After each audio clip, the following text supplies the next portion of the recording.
porque son temas bastante amplios en realidad, ¿no? Tanto hipertensión arterial y falla cardíaca. Ahora ya se saca el término arterial, ojo. Hemos modificado algunas cosas para la clase de hoy día, porque vamos a hablar un poco de la guía. La guía de hipertensión arterial se ha actualizado el año pasado, en el 2024. Entonces de ahí vamos a tocar algunos puntos claves, ¿no? Para no abusar de la información, solamente puntos claves importantes para, más que todo, definición. La definición antigua era hipertensión arterial, ¿no? Así ustedes se saben. Pero ahora han sacado ese término de arterial. ¿Por qué? Porque también involucra que puede haber hipertensión arterial a nivel de las venas o arterias pulmonares. Entonces se saca ese término de arterial para que no configure el tema de los vasos pulmonares y quedaría solamente como no hipertenso, hipertenso y presión elevada. ¿Ok? La clasificación antigua que también tenían ustedes de según los estadios 1 prehipertenso, estadio de hipertensión, estadio 1, 2, esas escalas también ya desaparecieron.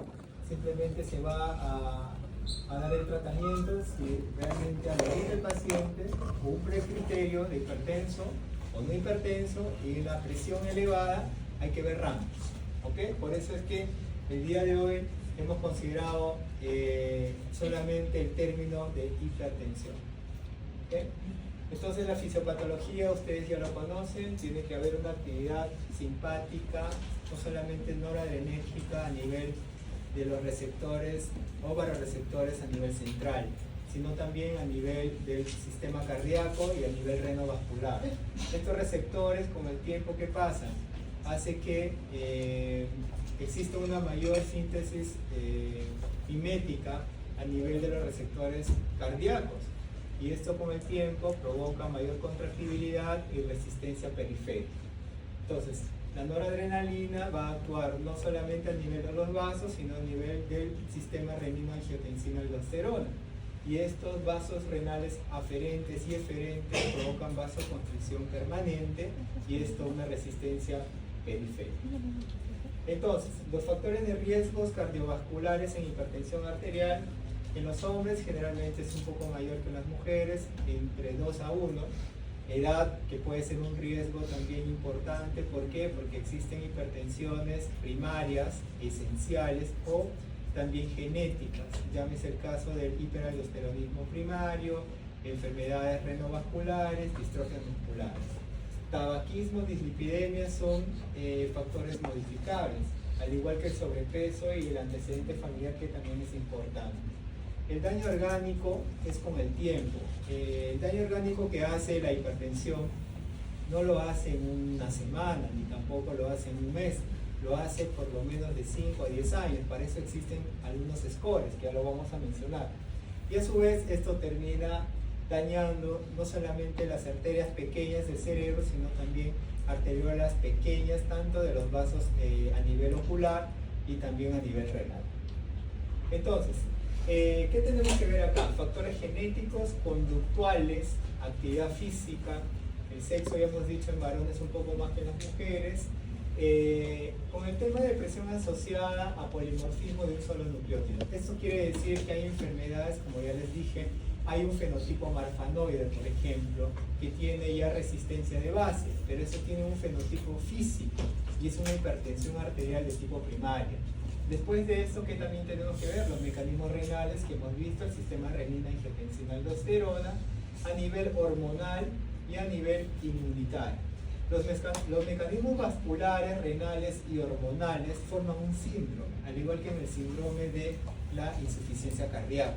Entonces, todos estos, donde interactúan tanto el sistema renina, las hormonas sexuales, tanto en mujeres como en varones, hacen que provoque también una resistencia. ¿Con quién? Con el cortisol y la aldosterona. Y por lo tanto, estos pacientes, dentro del cribado de hipertensión arterial, sí o sí tiene que existir un cribado metabólico, como ustedes están viendo acá, al igual que a nivel de los mecanismos vasculares. ¿Por qué ahora han planteado el tema de los mecanismos mentales? Porque también esta resistencia a nivel de vasos periféricos de arteriolas pequeñas pueden dañar lo que se llama la angiomiopatía amiloide. esta angiomiopatía amiloide provoca con el tiempo deterioro cognitivo y demencia en los pacientes con enfermedad cardiovascular, no solamente renovascular, sino también enfermedades metabólicas como el diabetes. Los factores ambientales, pues muchos en realidad, ¿no?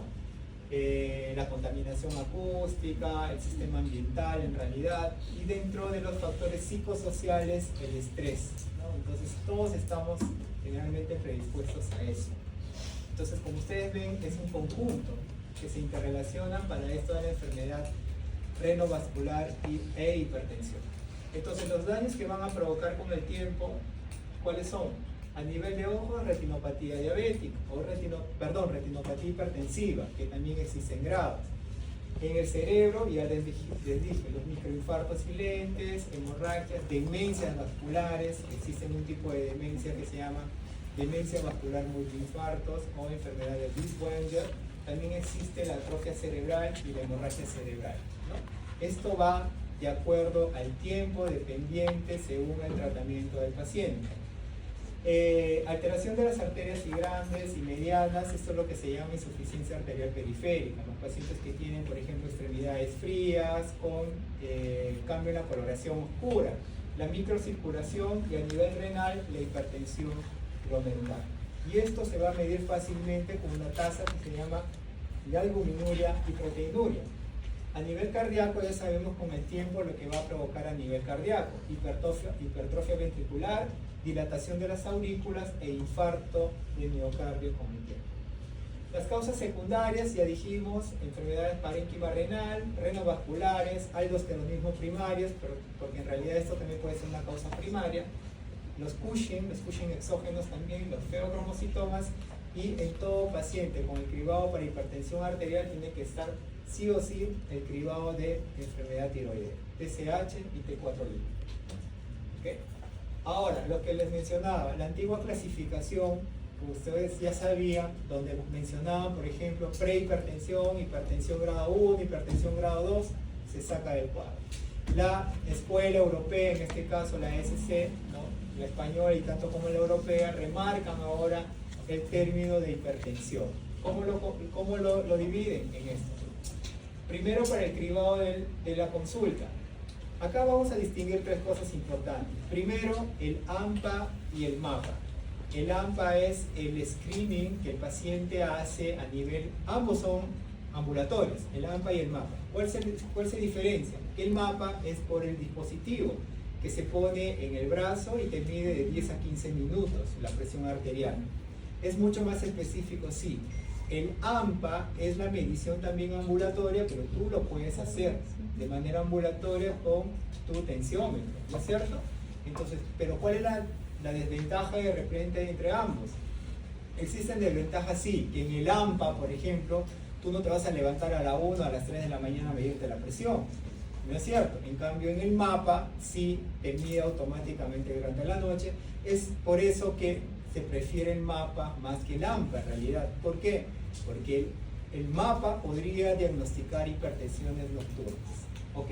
Acá les voy a dejar el cuadro, cómo podría estar ustedes, tener el screening en la consulta ambulatoria y cuándo catalogar la presión no elevada, elevada hipertensión. Entonces, estos tres criterios lo vamos a remarcar ahora durante la práctica también y vamos a hablar un poco de esto. ¿Ok? Entonces, acá les dejo el cuadro y acá está el mapa nocturno, el mapa de 24 horas y también la presión arterial en domicilio. Entonces, para la monitorización ambulatoria, ¿cuáles son las ventajas en ambos en realidad? Uno de ellos se puede identificar la presión de bata blanca. ¿Cuándo es bata blanca? Generalmente bata blanca cuando se eleva la presión en consulta. ¿No es cierto? Eso es bata blanca. Y entonces, hay evidencias pronósticas más fuertes, es cierto. Las lecturas nocturnas es mucho más frecuente con el MAPA a diferencia del AMPA. Y la monitorización en domicilio, las ventajas que identifica la presión de bata blanca y la enmascarada. La enmascarada es al revés de la bata blanca, ¿no es cierto? Que te eleva antes y no en la consulta. Entonces, acá estamos nuevamente hablando de la clasificación de presión arterial o hipertensión. Acá ya damos los puntos claves y también vamos a hablar un poquito sobre el manejo ahora. Con enfermedad cardiovascular ya establecida, la enfermedad aterosclerótica, insuficiencia cardíaca, ¿esto qué tiene que ver? Que con el tiempo el daño va a provocar hipertrofia, como hemos visto. Y también la RC, ¿qué factor tenemos que tenerlo en cuenta acá? La tasa de filtración glomerular. Menos de 60 y albuminuria mayor o igual a 30. ¿Para qué? Para poder tomar el tratamiento. En un paciente con una tasa de filtración menos de 30, por ejemplo, ahí están contraindicados los IECAS y ARA2, es lo que remarca la guía, ¿no es cierto? En otras formas de daño orgánico también existen las enfermedades cardíacas propias ya del miocardio y las vasculares como la insuficiencia arterial periférica. Diabetes mellitus, lo que va a provocar tanto la 1, la 2, la 3 también que ya conocemos, y el síndrome de resistencia a la insulina y el síndrome metabólico. Todo eso hace que también los vasos provoquen resistencia y te lleve a una hipertensión arterial. Y obviamente la hipercolesterolemia familiar. Marcadores de riesgo, acá tenemos los modificables, generalmente estamos con diabetes gestacional, hipertensión gestacional, les voy a pasar igual las diapos a la delegada o a las dos delegadas, parto prematuro, preeclampsias, abortos recurrentes. Y los modificadores compartidos, es decir, tanto en varones como en mujeres, tenemos las etnias en algunos grupos de riesgo, como por ejemplo la raza negra, tiene mayor chance de tener resistencia arterial periférica. Por eso que el tratamiento en estos pacientes es de alta intensidad. Ahora vamos a ver qué significa alta intensidad en el tratamiento de hipertensión arterial. Enfermedades autoinflamatorias como lupus, Sjögren, AR, siempre tienen que tener un cribado estas enfermedades para la hipertensión, porque ya dijimos, las vasculitis y las lesiones autoinflamatorias pueden provocar daño microvascular, no solamente a nivel renal, sino también a nivel de las arteriolas en general. Por lo tanto, con el tiempo los pacientes terminan siendo hipertensos. Y también hay un enfoque en la guía que también hablan de los pacientes con infección por VIH y no VIH. ¿Por qué? Porque estos pacientes van a ser sometidos a un tratamiento antirretroviral. Y hay algunos antirretrovirales que pueden provocar también mayor daño endovascular. Por eso es el screening en estos pacientes. Ahora, el cribado de la presión arterial en consulta, presión arterial no elevada, menos de 120/70. Esto en mayores de 40 o menores de 40. Ahí está. Por lo menos cada 3 años, si es que no existe esta condición, y si existe, hay que hacer por lo menos una vez al año. Y luego después de esto agarramos todo lo que existen que son hipertensos, hasta la emergencia hipertensiva, llamándolo así mayor de 180 sobre 110 la diastólica. Acá sí tenemos que tratar el manejo de emergencia con antihipertensivos de emergencia. Uno de ellos es un beta-block de urgencia, como la beta-block. Entonces, la definición de hipertensión arterial resistente generalmente se define como una estrategia de tratamiento en la que incluye el estilo de vida y aquellos donde también se pueden utilizar dosis máxima de algunos antihipertensivos, mayor o igual a 3, tanto los IECARA2, calcio antagonistas, beta-block, y esto a su vez que fracasen en la disminución de la presión arterial, menos de 140 y menos de 90, ¿no? Que es el objetivo final. Entonces, la hipertensión resistente no es una enfermedad en realidad, es un indicador que se debe utilizar en los pacientes con alto riesgo de enfermedad vascular. Se debe excluir el término pseudoresistencia. ¿Por qué? Porque la pseudoresistencia se define en aquel paciente que ya tomó el tratamiento previamente. En cambio, los resistentes no, han tomado de por sí terapia intensiva, de 2 a 3 medicamentos por largo tiempo y no han controlado. Bueno, les voy a dejar esta tablita para que un poquito lo puedan leer. Obviamente así no viene en el examen, pero tienen que tenerlo en cuenta, ¿no? Acá tenemos fármacos y situaciones clínicas que afectan a la aldosterona. ¿Por qué es importante mencionar a la aldosterona? Porque cumple un rol importante en la bomba del sodio-potasio. Entonces, la aldosterona, por ejemplo, en el hiperaldosteronismo primario que vemos, una hipocalemia refractaria si es que no se trata la enfermedad de fondo. Igual acá, si ustedes van a dar ahorradores de potasio o van a dar antagonistas de los receptores mineralcorticoide, ¿contra quién van a actuar? Contra la aldosterona. Entonces, efectos a nivel plasmático y a nivel renina, esto lo tienen que tener en claro. Dentro de ellos, la mayoría de estos pacientes o en esta enfermedad se utiliza básicamente para bloquear en estos efectos de la aldosterona. Ahora, los riesgos que pueden existir con el tratamiento antihipertensivo una vez ya diagnosticado. Existe el riesgo en las presiones elevadas y en la hipertensión. Acá tenemos. Y el tratamiento por lo general en la no elevada, en todas, estilo de vida. ¿Y estilo de vida a qué referimos? Pues, trote, hay que salir a caminar por lo menos 30 minutos, hay que tener cuidado con el alcohol, el tema de los consumos de las grasas y todo eso, ¿no? Que ustedes ya saben. Entonces, eso ya va en los tres en realidad, pero una vez ya diagnosticada la hipertensión se maneja según el fenotipo y también según la comorbilidad, que ahora lo vamos a comentar. Las recomendaciones, por ejemplo, en los pacientes con diabetes. En los pacientes con diabetes, por lo general, una vez que ustedes han diagnosticado a un paciente, porque el paciente con hipertensión no viene solo con hipertensión, viene con el combo completo, hipertenso, diabético, renal y otras enfermedades. Entonces ustedes tienen que saber seleccionar el tratamiento. Diabético, hipertenso, ¿qué le convendría? Le convendría, por ejemplo, un YKR2, es cierto, para el tema de la proteinuria, pero siempre y cuando la depuración sea mayor de 30, como vimos, ¿no es cierto? Segundo, un ISGLT2 por el tema del paciente con diabetes, por el tema de la reabsorción del sodio con la glucosa, que ayudaría mejor a la contractibilidad, a eliminar glucosa y baja la presión. Entonces, de cajón, los ISGLT2 en los pacientes diabéticos e hipertensos. ARA2 también estarían indicados, pero siempre y cuando la depuración sea mayor de 30. Entonces, en estos casos el objetivo es claro. Una vez que está confirmada con la hipertensión mayor o igual a 130/80, hay que tratar a estos pacientes. La recomendación que da la guía generalmente es 1A, que podrías utilizar YKR2 según la depuración, podrías combinar con un calcio antagonista de tipo dihidropiridínicos y también podrías agregar un ISGLT2. Los ISGLT2 para el tema de diuresis, más que todo en el paciente diabético. En los pacientes renales, en los renales sí hay que tener un poco de cuidado. En los renales sí tenemos siempre la clasificación del estadio 1 al estadio 5 con la depuración renal menos de 10, que es enfermedad renal ya en estadio avanzado, que va a llevar a terapia de reemplazo renal. En estos pacientes, antes de llegar a la etapa avanzada en el estadio intermedio, con una depuración menos de 30, stop con los ARA2 y los YECAS. ¿Ok? Ahí sí podríamos utilizar, cuando es menor de 30, calcio antagonistas y beta blocks.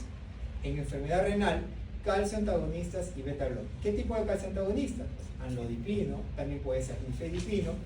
Dentro de los beta blocks, pues puede ser carvedilol o también podría ser bisoprolol. Existen otros beta blocks, sí es cierto, pero hay que tener cuidado con los ahorradores de potasio, de los tipos de antagonistas receptores mineralcorticoides, finerenone o espironolactone. Dentro de ellas, finerenone cobra un rol importante, es un gran ahorrador de potasio, nos ayuda para el tema de la hipertensión, pero en los pacientes renales, ¿qué hacen los renales? Acumulan potasio. Si tú le das un ahorrador de potasio, lo vas a llevar a la arritmia ventricular. Por eso, antes de dar a un paciente renal un ahorrador de potasio, un antagonista de receptores mineralcorticoides, hay que dotar potasio. No digo que no se debería dar, se debería dar siempre y cuando la depuración sea mayor de 30 y también el potasio esté en límites normales, hasta 4.5.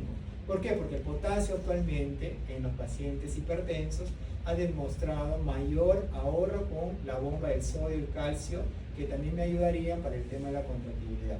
Por eso dentro de la guía lo menciono, que hay que dar también tratamiento con citrato de potasio, ¿no? Y también se podría dar a estos pacientes ahorradores como finerenone, pero siempre y cuando la depuración sea más de 30. ¿Ok? Porque si la depuración es menos de 30, le conllevo ya a acumular potasio porque el paciente ya no depura. Si el paciente no depura, menos de 10, entra a terapia de diálisis, el paciente se puede morir. ¿Ok? Los fármacos que podría, tratamiento no farmacológico, la dieta, la reducción de la sal, y ustedes ya saben, ¿no? Y acá un poquito también que tendrían que tener en cuenta sobre algunos efectos y contraindicaciones absolutas. Por ejemplo, tiazida no en gota, pues. Pacientes con artritis gotosa no van a dar hidroclorotiazida, relativo a síndrome metabólico, embarazo. Betabloc en asma, la guía del GOLD y el GINA lo refieren, pero el GOLD y el GINA lo hacen mención, pero en dosis mínimas. ¿Qué quiere decir? En pacientes que están con un proceso de asma bronquial, en crisis asmática y que tienen falla cardíaca, que también te vienen así, hay que tener cuidado con los beta-bloques. Ahí está como que contraindicado, con mucho cuidado, porque sí, ahí podrían desencadenar una cascada inflamatoria a nivel del asma y también a nivel de la contractibilidad. Calcio antagonistas, hay que tener cuidado en los bloqueos AB, en los pacientes que tienen fracción de eyección ligeramente reducida y en los que tienen frecuencia cardíaca menor de 60. Dentro de ellos, verapamilo diltiazem, ¿no? Y los IECAS generalmente hay que tener cuidado en embarazo. ¿Por qué? Porque también te puede provocar edema angioneurótico. Al igual que los ARA2, pero más está indicado con los IECAS. Los IECAS pueden dar tos, que también puede ser un RAM de los IECAS. Y en la mujer fértil hay que tener cuidado, ¿no? En aquellos que no usan anticonceptivos. ¿Okay? Al igual que IECAS y ARA2 en el embarazo. ¿Okay?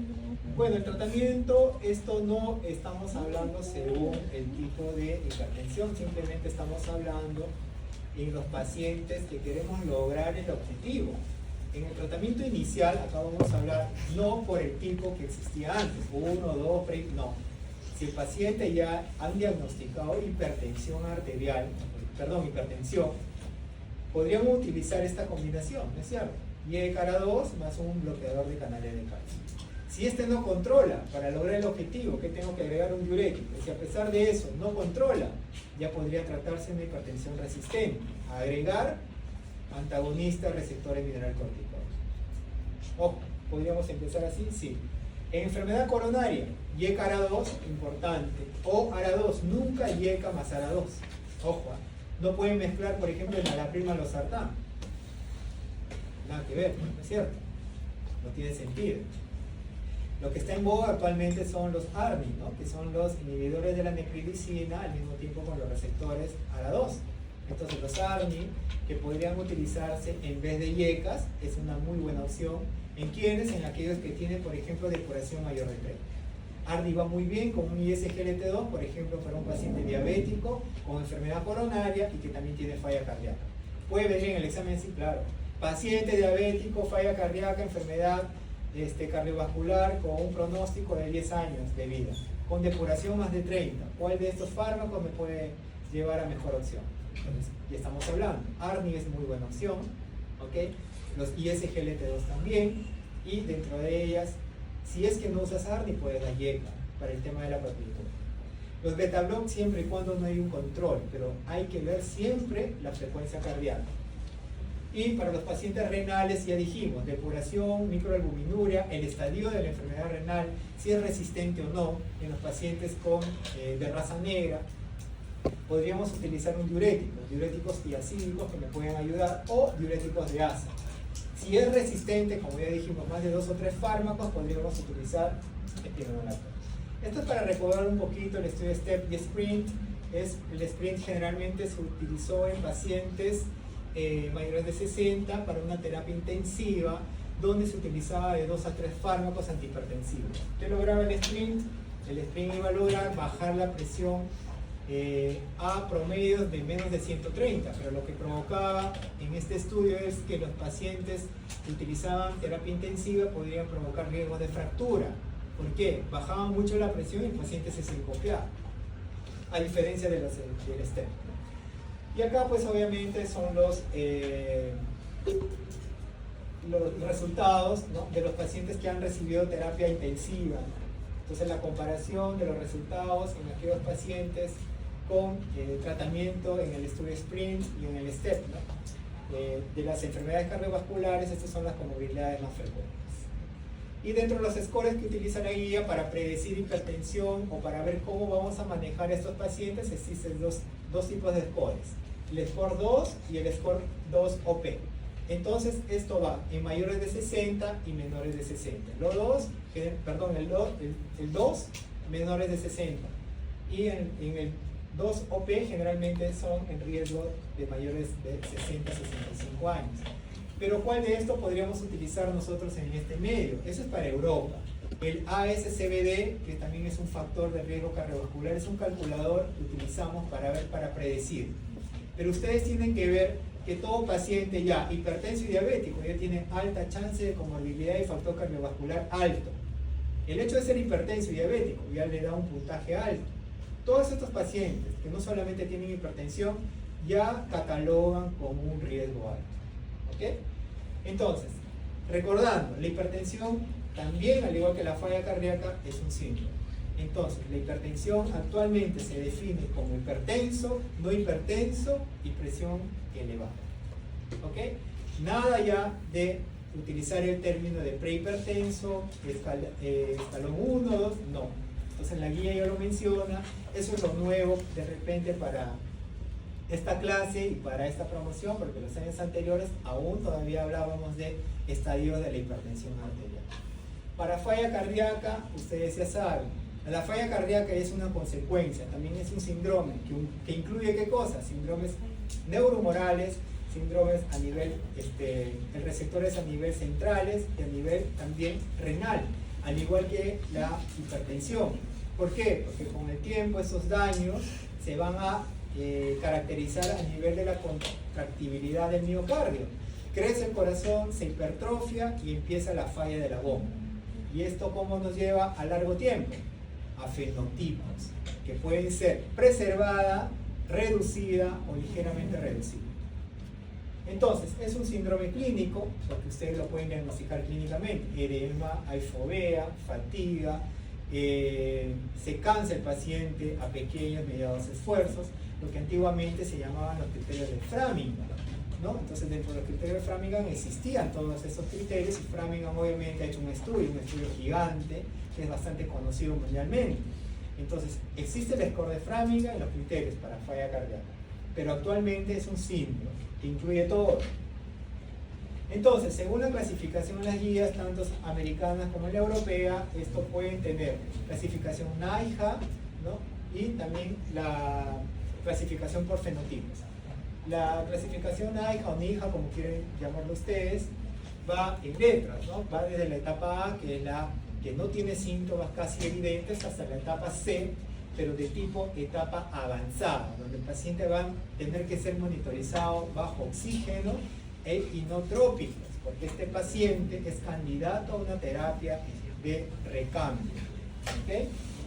NIHA, clasificación NIHA que ustedes ya conocen, ¿no? Del 1 al 4, la 1, limitación en la actividad física, o sea, no tiene limitación con la actividad física, la 4, obviamente, que va a depender de oxígeno.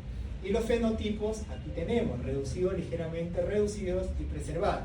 Esto aún no ha cambiado en la guía, esto sigue siendo el mismo. Esto para cuestiones mayor de manejo actualmente para el tema de falla cardíaca. Lo que ustedes tienen que saber también que dentro del cribado, tanto de hipertensión como de falla cardíaca, tenemos que tener, el cribado significa hacer exámenes. ¿Qué tipo de exámenes tenemos que hacer para estos síndromes? Tanto en falla como en hipertensión, serológicos, un hemograma, electrolitos séricos, el potasio, que es importante. También tenemos que hacer TSH T4 libre, un electrocardiograma, un ecocardiograma, examen de orina, sodio en orina, eso es importante, y también el ProBNP y el NT-proBNP. De todos estos, ¿cuál es el más sensible? El ProBNP. El NT-proBNP podría dosarse, solo que el costo es mucho más que el ProBNP, pero es mejor obviamente por el tiempo de duración en sangre. Pero existen condiciones en las que el péptido natriurético puede estar elevado. Los ProBNP son péptidos natriuréticos que en falla cardíaca se disparan en la etapa aguda. Existen causas cardíacas, que ustedes ya saben, cardiopatía isquémica, hipertensión y todo lo demás. Y no cardíacas, por ejemplo, en la edad avanzada, stroke o ictus, hemorragia subaracnoidea, enfermedad renal crónica, hepatopatía crónica, sepsis y anemia. ¿Qué quiere decir? Que si yo tengo un paciente con falla cardíaca y tengo todas esas condiciones, el paciente igual va a estar elevado. Pero si el paciente está sin diagnóstico de falla cardíaca o está en una falla cardíaca controlada y por ejemplo tiene una hemorragia subaracnoidea y lo doso, el ProBNP no significa que esté en falla y esté elevado. No, porque estos pacientes pueden elevar el ProBNP. Miren acá, causas no cardíacas que se elevan el ProBNP, todas estas. Entonces hay que considerar. En los obesos, por lo general, el ProBNP es normal. Entonces ahí me podría un poco enmascarar el tema de diagnóstico, ahí lo que manda es la clínica. Y dentro de las causas, al igual que la hipertensión, miren ustedes, congénitas, infecciosas, tuberculosis que me puede dar una cardiopatía restrictiva por una pericarditis constrictiva, crónica o aguda, por TB. También está la enfermedad de Chagas, en las miocardiopatías dilatadas, enfermedades de depósito, como en las enfermedades de Wilson, y las de bloqueo neuromusculares, como miastenia gravis, Ehlers-Lambert, y todas esas enfermedades que me pueden dar daño a nivel de la placa. Enfoque diagnóstico, ya dijimos, siempre al ingreso, todo paciente con falla, rayos X de tórax y ecocardiograma. ¿Hay clase después acá? ¿Hay clase de otro grupo? ¿O de otra? Sí, Tesis, ya. ProBNP, igual vamos a conversar un poco más. Como les digo, es un poco denso, esto son dos temas en una hora, es un poco amplio en realidad. Y la serología, que dijimos que troponinas también va de la mano. La actividad física, al igual que en hipertensión arterial, la medicación y, bueno, evitar también ciertas cosas como el alcohol, ¿no? Actualmente han hablado un poco de las vacunas del COVID y todo eso, que todavía está en investigación. Si es que estas vacunas han promovido el tema del daño mayor a nivel miocardio. Dentro de los factores y estrategias preventivas, ¿quiénes tenemos? Ahí están todas, ¿no? Tabaquismo, obesidad, lipidemias, todo lo que ustedes ya conocen. Entonces, la prevención primaria va a ir con el manejo de base de la hipertensión, estatinas si el paciente tiene altos riesgos, y los ISGLT2 de cajón. Los ISGLT2 se puede utilizar en los 3 fenotipos actualmente. Antes la guía nos decía solo en el fenotipo reducido. Actualmente en el reducido, preservado y ligeramente reducido. Ahí está, les voy a dejar esto. Cómo se maneja en una fiebre reducida, siempre a la cabeza con un IECA o un ARNI, al igual que en hipertensión. Se puede utilizar un beta-block, un antagonista receptores mineralcorticoides, y entre ellos los ISGLT2. No hay diferencia entre EMPA y dapaglifosina en realidad. Diuréticos de ácido. Entonces acá les dejo las dosis, y en todo caso siempre para manejo de fenotipos ISGLT2 de cajón. Pero hay que tener cuidado con la depuración. Los ISGLT2 máximo hasta 20-25 de depuración. Por encima de eso pueden utilizar, por debajo, contraindicado. En reducidas, IECA, acá está el esquema completo, eso viene en el examen. IECA, o ARNI, beta-blocks, ARN y ISGLT2. Ese es el eslabón completo para el tratamiento de una falla cardíaca fenotipo reducido y también no reducido en realidad, ¿no? Acá ustedes pueden ver que en el tratamiento de las recomendaciones del año pasado respecto a la del 2023 han modificado esto, que en los 3 fenotipos ya pueden utilizar ISGLT2. En las ligeramente reducidas todavía no hay evidencia, pero podrían utilizar todavía IECA o ARNI, pero siempre y cuando la depuración sea mayor. Igual, ¿no? Ya dijimos que en la preservada también podrían utilizar SGLT2. ¿Ok? Ya vamos acabando. Y falla cardíaca avanzada, según, esto es la clasificación NIHA o NIHA, cuando la clasificación es por encima de 3 y un estadio 4 o D, con un FEBI menos de 30. El paciente va a entrar a trasplante por lo general.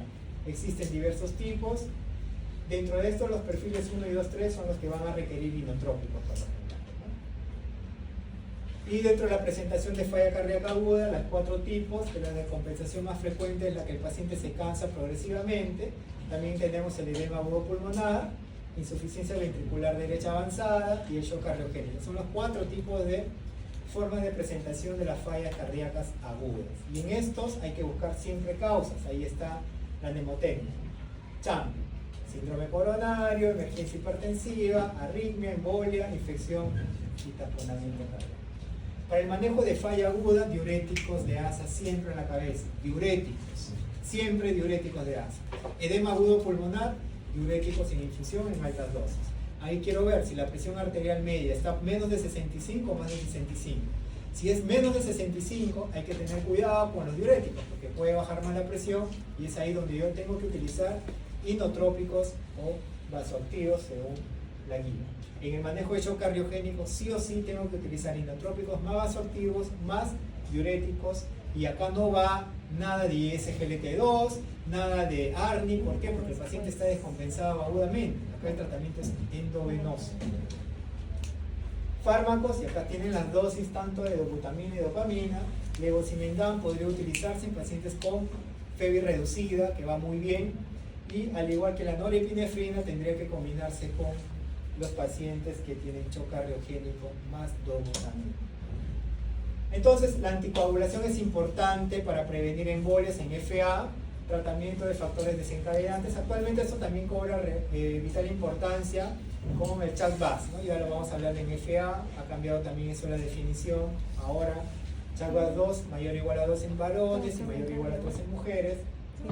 Los antagonistas de la vitamina K en estenosis mitral, o sea, warfarina, y los beta-block a corto y largo plazo para el control de la frecuencia. Eso es en FA.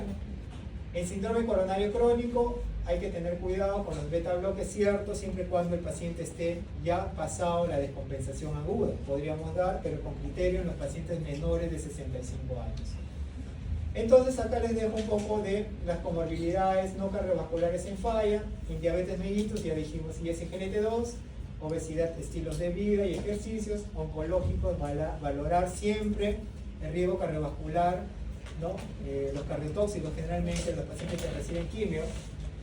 Y en anemia, pues actualmente pues, la anemia es un predictor para todo, ¿no?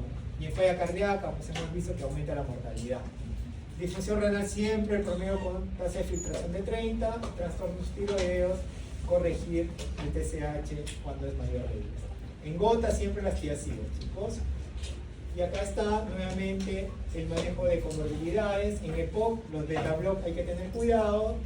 Bueno, amiloidosis es un tema muy ya mayor específico, pero acá el tratamiento es con este fármaco que no vamos a tocar ahora. En gestación, contraindicado todo eso. Muy bien. Un poco intenso la clase, no lo dudo. Bien, pero muy sintetizado. Hay que hablarlo más en la práctica, pero eso es lo último que hay, ¿no? Tanto de falla como de hipertensión. Entonces, el diagnóstico de hipertensión ya cámbienlo, por favor, para que ya se queden con los dos. Y en práctica nos vemos con mi grupo, ¿no? Con los dos grupos en realidad, y vamos a conversar. Las diapos, si lo puedo pasar.